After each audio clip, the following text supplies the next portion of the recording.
திருக்குறள் அதிகாரம் 1 கடவுள் வாழ்த்து. குறள் எண் 7. தனக்குமை இல்லாதான் தாழ் சேர்ந்தார் கல்லால் மனக்கவலை மாற்றல் அரிது. குறளின் விளக்கம்.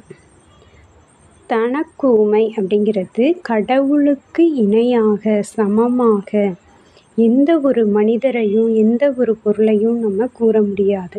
அப்படிப்பட்ட அந்த கடவுளின் திருவடிகளை அவருடைய பாதங்களை சேர்ந்தவர்களுக்கே அன்றி, அதாவது அவருடைய பாதங்களை தாழ் சேர்ந்தார் கல்லால் அவருடைய பாதங்களை சேராதவர்கள் மற்றவர்களுக்கு மனக்கவலை மாற்றல் அரிது.